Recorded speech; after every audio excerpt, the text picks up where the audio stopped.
듣게 하시고 깨닫게 하여 주옵소서. 예수님의 거룩하신 이름으로 기도하옵나이다. 아멘. 할렐루야. 오늘 본문을 보면 한 대형 교회가 나옵니다. 바로 예루살렘 교회입니다.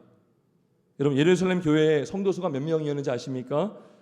최소한 3,000명이 되었습니다. 3,000명 이상입니다. 왜냐하면 41절에 보면 신도의 수가 3,000이나 더하더라 라는 것은 뭡니까? 이미 이전에 그 신도들이 있었다는 것이죠. 예수님의 부활을 목격한 신도들, 제자들 500명 뭐 그런 말씀이 있잖아요. 고린도전서 12장에 보면 그 인원에 3,000이나 더했다는 것이죠. 여러분, 1,000명도 많은데, 아니 100명도 많은데 3,000명이 더했다라는 것입니다. 여러분, 우리는 보통 대형 교회 하면 부정적인 이미지를 갖는 경향이 있습니다. 여러분, 근데요, 무조건 대형 교회가 나쁜 교회일까요? 반대로 여러분, 그러면 작은 교회는 무조건 나쁜 교회입니까? 그렇지 않죠. 하나님은 하나님의 방법대로 하나님의 뜻 가운데에 때로는 큰 교회를 이루기도 하시고 또 작은 교회도 이루게 하셔서 그 교회마다 해야 될 일들을 하게 하시는 줄 믿습니다. 그래서 여러분, 대형 교회, 중형 교회, 작은 교회, 이 규모가 중요한 것이 아니라 어떠한 교회든지 본질을 붙들고 있는가, 그 교회가 무엇을 향해 가고 있는가, 그것이 바로 중요한 것입니다. 여러분, 예루살렘 교회는요, 대형 교회임에도 불구하고 온 백성에게 칭송을 받았습니다. 그래서 주께서 구원받는 사람들을 날마다 더하게 하셨다라고 말씀합니다. 여러분, 그렇다면 이 초대교회, 이 예루살렘 교회가 힘쓴 것이 무엇일까요? 힘쓴 것. 여러분, 어떤 거창한 것이 아닙니다. 어떤 특별한 조직을 만든 것도 아니고요, 어떤 특별한 행사를 한 것도 아닙니다. 아주 단순한 것이었습니다. 아주 단순하고 반복적인 일이었습니다. 우리 42절을 한번 같이 읽어보겠습니다. 42절 읽습니다. 시작.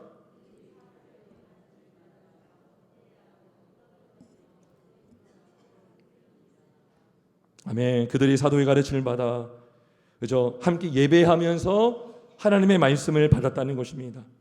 서로 교제하고, 말씀 안에서 교제하고, 떡을 떼며 성찬을 하고, 오로지 기도하기를 힘썼다라는 것입니다.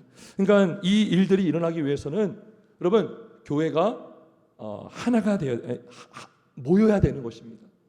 모이는 교회가 될 때에 함께 예배하며 말씀을 듣고 교제하고 떡을 떼며 합심 기도가 되는 것입니다. 자, 여러분, 교회가 무엇인가? 교회. 우리가 여러분 보통 에클레시아라는 말 들어봤을 거예요. 헬라어로 에클레시아. 원래 신약 성경이 그리스어로 기록이 되었죠. 에클레시아, 이게 뭐냐면 무엇으로부터 부름받아 모임을 뜻합니다. 세상에서부터, 죄로부터 부름받아서, 구원받아서 함께 모인 모임이 바로 교회라는 것이죠. 교회. 여러분, 그래서 교회는요, 단수가 아니고요, 복수입니다. 복수예요. 함께 모여야 하는 교회가 바로 교회인 것입니다.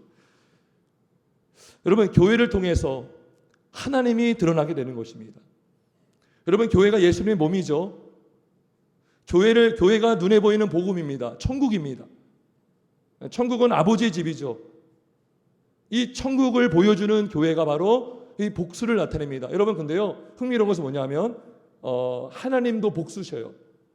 물론 세 분이 아니라 한 분입니다. 그런데 삼위로 되어 있습니다. 삼위로 있지만 한 분이신 하나님을 우리가 믿습니다. 그래서 여러분, 창세기 1장에 보면 하나님이 뭐라고 했어요? 우리의 형상을 따라 사람을 지으셨다고 그래요. 나의 형상으로 하지 않고. 우리라는 거 왜요? 복수라는 거죠. 성부, 성자, 성령 삼위로 있기 때문에 한 분이지만 복수가 되는 것입니다. 여러분, 근데 교회가 그렇습니다. 여러분, 교회가요, 한 몸이에요. 예수의 한 몸인데 그 구성원들을 보면 여럿이 모여 있어요. 여러 지체들이 모여 있습니다. 고린도전서 10장 7절에 보면 떡이 하나여 많은 무리가 우리가 한 몸이니 우리가 다 한 떡에 참여함이라. 우리가 한 몸에 참여한다는 것이죠. 여럿이 있지만 그래서 여럿이지만 한 몸인 것은 바로 삼위로 있지만 한 분이신 하나님을 교회가 보여주는 것입니다. 여러분, 이러한 교회의 한 몸됨은 부부를 통해서도 드러납니다. 부부를 통해서. 여러분, 에베소서 5장 30절 32절에 보면 이런 말씀이 있습니다. 우리는 그 몸의 지체임이라 사람이 부모를 떠나 그의 아내와 합하여 그 둘이 한 육체가 된다라고 해요. 한 육체. 여러분, 남편과 아내가요 두 사람이죠. 두 육체인데 둘이 합하여 한 육체가 된다고 합니다. 그러면서 이 비밀이 크도다. 나는 그리스도와 교회에 대하여 말하노라 라고 말해요. 여러분, 하나님이 결혼이라는 제도를 만드신 이유가 뭘까요? 생육하고 번성하는 것뿐만 아니라 본질적으로 부부의 한몸됨을 통해서 교회를 보여주는 것입니다. 여러분, 교회를 통해서 하나님을 보게 되는 것이죠. 그래서 둘이지만 한 몸인 부부처럼 여럿이지만 한 몸 된 교회를 보게 되는 줄 믿습니다. 교회는 뭡니까? 함께 모이는 공동체가 교회인 것입니다. 함께 모여야 교회가 되는 것입니다. 마태복음 18장 20절에 말씀합니다. 두세 사람이 내 힘으로 모인 곳에는 나도 그들 중에 있느니라. 그죠? 두세 사람이 이상 모인 곳. 그게 바로 주님이 임재하시는 성소요, 성전인 것입니다. 여러분, 교회가요 한자로 가르칠 교자에 모일 회자죠. 가르침을 받기 위해서 모이는 곳, 주님의 말씀을 배우는 곳, 듣는 곳, 사도의 가르침을 받기 위해서 모인 곳이 바로 교회라는 것이죠. 이렇게 모여서 함께 예배했던 공동체, 그 바로 초대교회고 오늘날에도 우리는 함께 모여서 우리는 예배하고 있는 것입니다. 여러분, 근데요 이 초대교회 예루살렘 교회는요 하나님의 말씀만 배우기 위해서 모이지 않았어요. 여러분, 단순히 예배만 위해서 모이지 않았다는 것입니다. 자, 이들이 사도의 가르침을 받고 나서 한 게 뭡니까? 뭐죠? 뭡니까? 우리 열심히 적는 분도 계시는데요. 듣는 게 일단 중요합니다. 뭐예요? 사도의 가르침 받고 뭐 했습니까? 서로 교제했다. 서로 교제하고 떡을 뗐다. 여러분, 이 교제는요 단순히 일반적인 사교 행위가 아니에요. 여러분, 교회에서 이루어지는 성도의 교제는 우리가 사도신경에도 이렇게 고백하잖아요. 성도의 교통을 믿는다고요. 이게 왜 교제거든요. 성도의 교제를 우리가 믿는다고 고백합니다. 교제가 뭔지 알아야 되잖아요. 이것이요 그냥 사교행위, 친목 모임이 아닙니다. 성도의 교제는 하나님과 더불어 누리는 교제가 되는 것입니다. 하나님과 어떻게 더불어 누려요? 하나님의 말씀과 더불어. 말씀은 곧 하나님이거든요. 하나님 안에서, 곧 말씀 안에서 함께 모여서 나누는 게 바로 성도의 교제가 된다는 것입니다.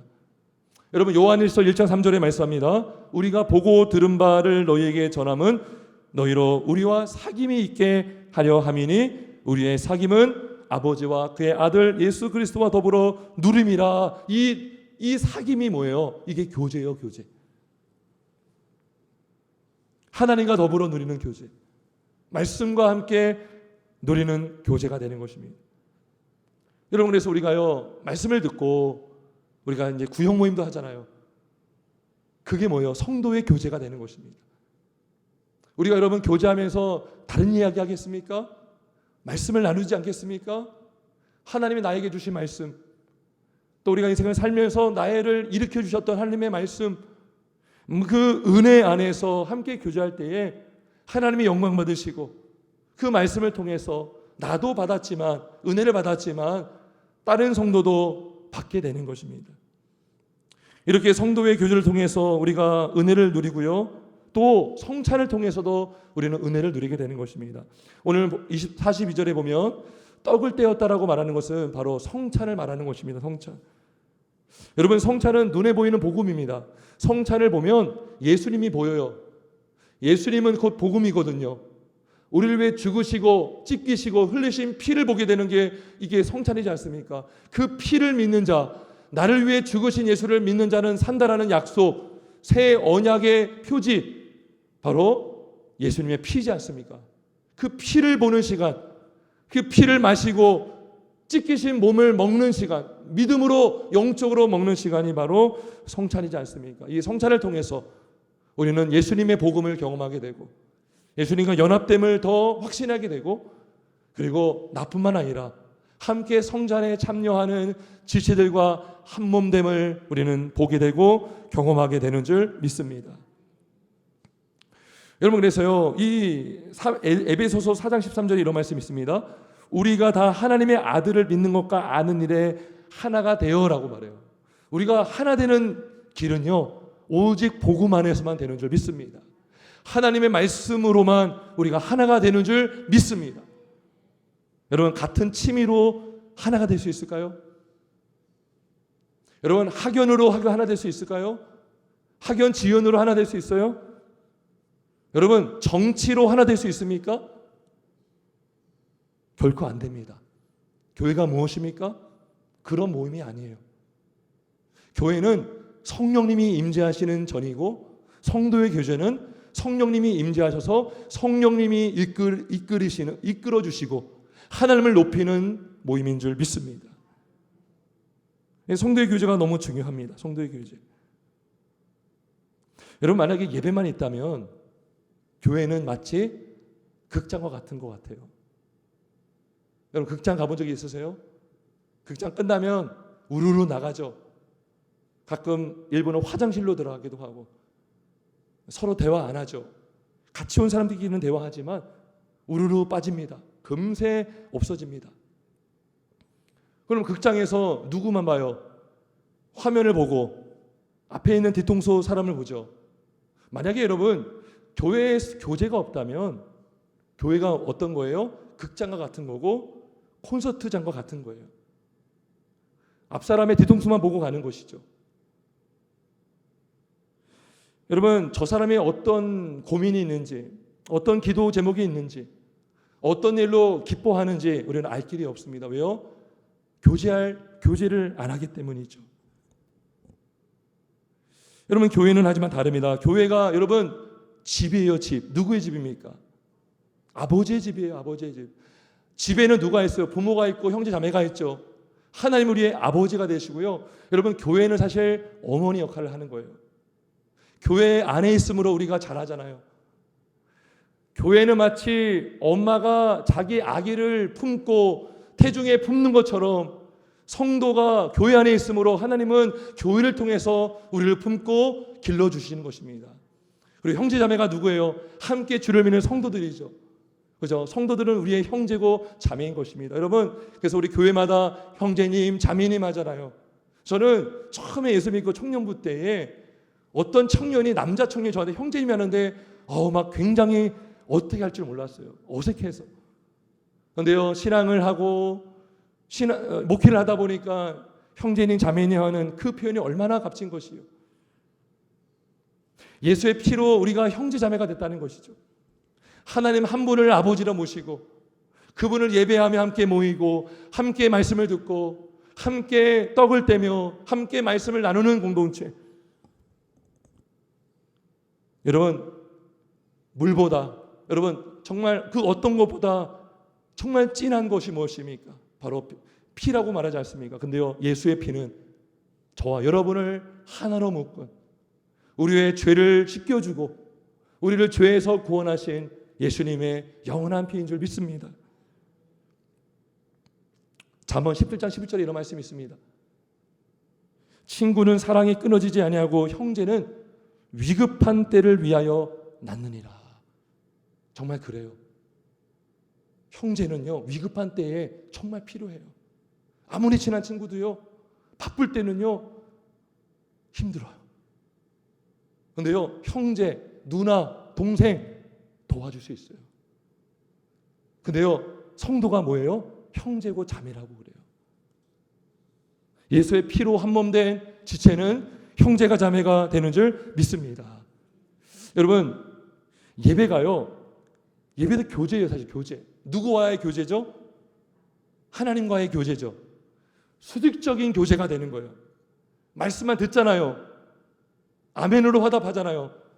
예배하면서 하나님께 기도하며 우리가 또 우리 고백을 드리고 신앙 고백으로 드리고 말씀을 들으면서 우리가 또 주님과 교통하지 않습니까?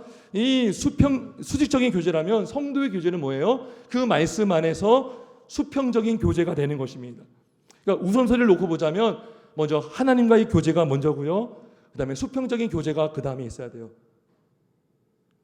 근데요, 어떤 분들은요, 수평적인 교제만 강조하는 분들이 있어요. 아니, 수직적인 교제가 얼마나 중요한지 모르는 분들도 있어요. 제가 오래전에 한 교회 사역할 때에 이런 분이 있었어요. 예배는 안 나오세요. 근데 교회에서 남성분들이요, 축구한다니까 막 나오시는 거예요. 뭐예요? 무엇 때문에 교회를 나오는 거예요? 하나님 관심 없어요. 예배에 관심 없어요. 사람 만나는 게 좋은 거예요. 운동하는 게 좋은 거예요. 여러분, 얼마든지 그런 이유로 우리는 교회 건물을 올 수 있습니다. 수평적인 교제만 강조하면 그런 거예요. 여러분, 반대로요, 수직적인 교제만 강조하는 경우도 있어요. 어떤 분은요, 기도 많이 하고요, 예배도 한 번도 안 빠지는데요, 굉장히 교만해요. 다른 사람 방언 못한다, 믿음이 없다, 은사가 없다, 관계가 막 틀어져요. 불편해요. 여러분, 막 신령하다고 하는 분들, 우리가 그렇게 여길 때 있잖아요. 좀 불편할 때 있지 않습니까? 뭐야, 수직적인 교제만 할 때. 여러분, 고린도전서 13장 1절 2절 이런 말씀이 있어요. 내가 사람의 방언과 천사의 말을 할지라도 사랑이 없으면 소리나는 구리와 울리는 꽹과리가 되고, 내가 예언하는 능력이 있어 모든 비밀과 모든 지식을 알고 산을 옮길 만한 모든 믿음이 있을지라도 사랑이 없으면 내가 아무것도 아니요 라고 말해요. 예수님이 이렇게 말했습니다. 또 나더러 주여 주여 우리가 주의 이름으로 선지자 노릇하며 주의 이름으로 귀신을 쫓아내며 주의 이름으로 많은 권능을 행하지 아니었나이까. 예수님이 뭐라고 합니까? 그때에 내가 그들에게 밝히 말하되 내가 너희를 도무지 알지 못하니 불법을 행하는 자들아 내게서 떠나가라 라고 말합니다. 막 주여 주여 하고 막 은사가 나타나고 하는데요, 불법을 행하고 사랑하지 않아요.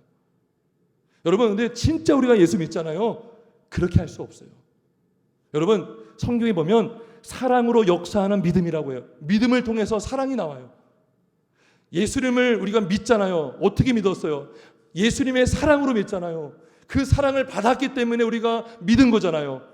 그 사랑을 받은 자가 어찌 남을 미워할 수가 있고 불법을 행할 수가 있겠습니까? 물론 우리는 완전하지 못해요. 하지만 정말 최소한 예수를 믿는다면 어떻게든 우리는 주의 말씀대로 살려고 할 수 있다는 것이죠. 하나님을 사랑하고 이웃을 사랑하며 우리는 사랑하며 살 수가 있는 것입니다. 여러분, 그래서 우리가 제대로 하나님과 수직적인 관계가 이루어지잖아요. 수평적인 관계도 이루어지게 되는 것입니다. 하나님을 먼저 사랑하면 이웃도 사랑할 수가 있는 것입니다. 10계명 1계명에서 4계명을 잘 지키면 5계명에서 10계명까지도 지킬 수 있는 줄 믿습니다. 여러분, 앞에가 안 되면 뒤에는 할 수가 없어요. 그리고 뒤에만 하면 뭐예요? 인본주의. 남에게 잘 보려고 하는 거예요.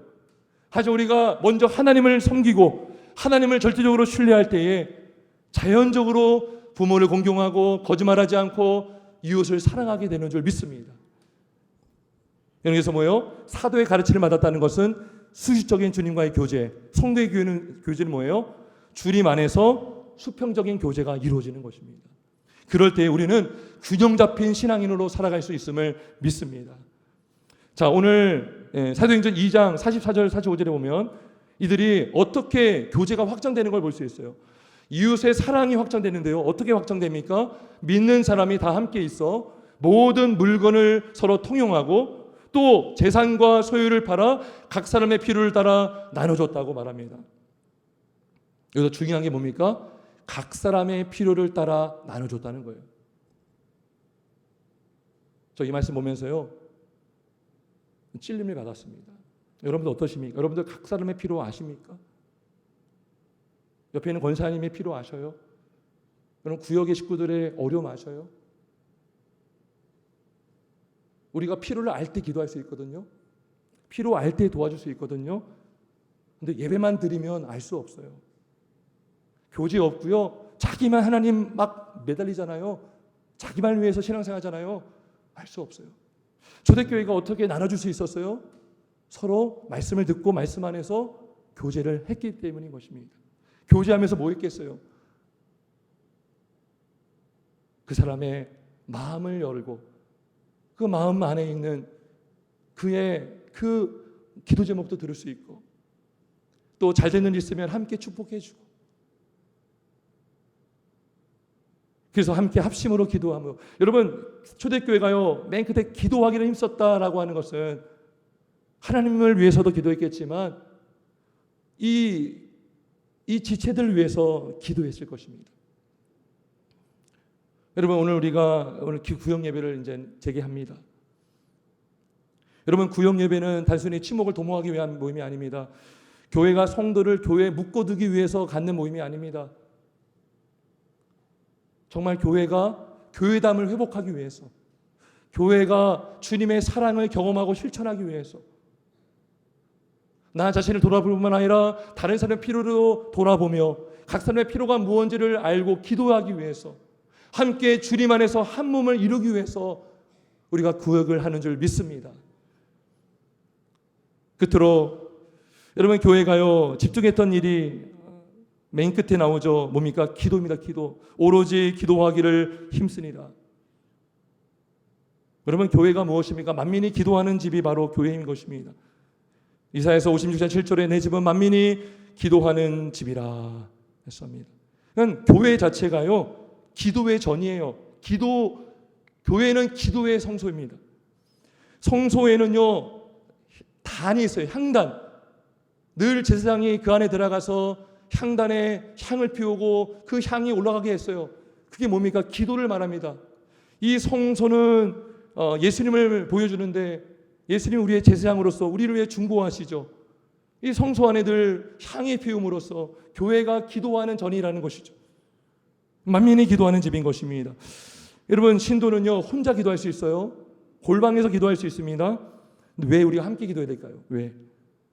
우리가 함께 기도할 때에 우리는 주님의 뜻 안에서 더 하나됨을 경험할 수 있는 것입니다. 여러분 우리가 기도 제목을 내놓고 기도하잖아요. 어떤 지체가 너무 위급해요. 우리가 함께 그 기도 제목을 나누고 기도할 수 있잖아요. 그러면 그때 교인들은요 하나가 될 수 있는 거죠. 여러분 바울이요 감옥에 갇혔을 때에 기도 부탁했어요. 나를 위해서 기도해 주세요. 그랬더니 막 교회가요 한 마음으로 기도해 주잖아요. 여러분 이스라엘 백성들이요 어려움 당할 때 그 나라에서 그 선지자들이요 금식을 선포했어요. 국가적으로 기도했어요. 한 마음으로 기도했어요. 어려움 당할 때 항상 교회는 하나가 되어서 기도했다는 것입니다. 여러분 보통 기도를 불씨로 비유합니다. 불씨로 비유합니다. 불씨 하나만 두면요 금방 꺼져요. 근데요 불씨가요 함께 모이면 뜨겁고 오래 갑니다. 우리가 함께 기도함으로 하나가 될 수 있고 기도함으로 강력한 주님의 능력과 응답을 받게 되는 줄 믿습니다. 여러분 사도행전 1장 14절에 그래서 이렇게 기록합니다. 마음을 같이 하여 오로지 기도에 힘썼다라고 말해요. 기도에 힘쓰기 위해서는 마음을 같이 해야 되거든요. 근데 마음을 같이 하니까 기도하게 되고 기도하니까 마음이 하나가 된 것이죠. 오늘 읽은 2장 46절에 볼까요? 46절 날마다 마음을 같이하여 성전에 모이기를 힘썼다고 합니다. 마음을 같이하여 성전에 왜 모이기를 힘썼을까요? 근데요 3장 1절에 보면 뭐가 나와요? 베드로와 요한이 기도 시간에 성전에 올라갔다고 합니다. 기도하기 위해서 모이기를 힘썼다는 것입니다. 기도하기를 위해서. 사도행전 4장 24절에 보면 한 마음으로 하나님께 소리를 높였다라고 말씀해요. 한 마음으로 기도했다는 것입니다. 함께 기도함으로 교회가 하나가 되고 함께 기도함으로 우리가 형제자매임을 알게 되고 함께 기도함으로 우리 아픈 자, 연약한 자를 우리가 위해서 기도할 때 응답받으면 교회는요 엄청난 역사가 나타나는 것입니다. 교회가 부흥을 바란다면 한 마음으로 부흥을 위해서 기도할 수 있고 일꾼을 세운다면 한 마음으로 기도할 수가 있는 것입니다. 초대교회 때는요 일꾼을 세울 때 그냥 세우지 않았어요.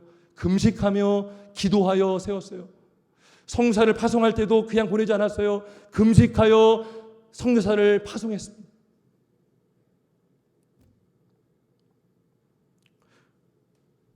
여러분, 예루살렘 교회가요, 몇 명 되었다고요? 성도가? 최소 3,000명. 여러분, 3,000명이 되면요, 오늘날 수천 명 되는 교회들 시스템 잘 되어 있거든요. 기관들 잘 되어 있어요. 너무 크니까요, 제가 뭐 비판하는 것이 아니라요, 돌아가려면 사람들을 고용도 해야 돼요. 막 홈페이지 이렇게 관리하는 분도 계시고, 왜요? 건물 자체가 크잖아요. 그걸 관리하려면 관리자들이 많이 필요하거든요. 목회자들은 신방하고 말씀을 전하고 영적인 일을 감당한다면, 여러분, 근데요, 그렇게 돌아갈 수 있어요. 시스템만 잘 갖춰놓잖아요. 사람만 잘 세워놓잖아요. 그리고 누구도 고용하잖아요. 잘 돌아간다니까요. 그러면 어떻게 생각해요? 아무 문제 없어 보이죠. 근데 문제는 뭐예요? 기도하지 않아도 돌아갈 수 있다는 거예요. 여러분, 이게 얼마나 심각한 건지 아십니까? 근데 초대교회는 어땠어요? 3,000명이 넘었는데 베드로와 요한이 기도 시간에 기도하러 성전에 갔다는 것이죠. 사람이 많아지면 사람이 교만해질 수 있잖아요. 근데 줄곧 주님을 붙들 수밖에 없다는 것이죠. 성도도 마찬가지죠. 우리가 여러분 부흥해야 되는 이유가 무엇입니까? 편하기 위해서요? 남에게 알려지기 위해서요? 교회 이름 자랑하려고요? 아니잖아요. 우리는 사나주나 죽을 위해 살아야 되고, 성장과 상관없이, 여러분, 성장이 목적이었다면 성장하면 다 놓을 거예요. 아마 봉사도 안 할 거예요. 왜요? 사람들 다 세워져 있잖아요. 여러분, 저희 교회는요, 인원이 많아도요, 오로지 한 마음으로 기도하기를 힘썼습니다. 그리고 사도의 가르침을 늘 받았고, 그리고 교제하기를 힘썼고, 떡을 떼며 성찬하기를 힘썼습니다. 여러분, 많은 큰 교회들이요, 성찬을 자주 못합니다. 오래 걸리고, 그 수천 명 되는 교인들을 어떻게 성찬을 하겠어요? 1년에 몇 번밖에 못하거든요. 그런 불구하고 초대교회는 떡을 부지런히 떼면서 교제했다는 거예요. 3,000명이 넘었는데, 우리도 주님의 은혜로 세워진 교회인 줄 믿습니다. 그리고 우리도 주님 안에서 말씀을 듣고 말씀 안에 교제하고 떡을 떼며 기도하며 우리가 하나가 될 줄 믿습니다. 이 구역 모임을 통해서 여러분, 우리가 정말 서로를 위해서 기도하는 중보자가 되길 주의 이름으로 축원합니다. 이런 구역이요, 형식적인 나눔이 아니라 마음이 열리는 모임이 되길 주의 이름으로 축원합니다. 여러분, 이를 위해서 기도해 주세요. 아무 무난한 대화할 수 있거든요. 기도 제목 없는 게 사실 기도 제목이 될 수 있어요. 우리는 기도 제목이 있어야 돼요. 조금이라도 있어야 되는 것입니다. 하나님의 영광을 위해서 우리가 살아야 되고, 교회가 부흥해야 되고, 단순히 수적뿐만 아니라 우리 영혼들이 살아야 되고, 영혼들이 변화돼야 되고, 영혼이 주 안에서 살아야 되지 않겠습니까? 이래서 우리가 기도할 때 주님께서 우리 교회를 들어 사용할 줄 믿습니다. 그러한 강력한 주님의 능력이 임하는 교회가 되고 구역이 되고 우리 모든 성도가 되길 주님의 이름으로 축원합니다. 함께 기도하겠습니다.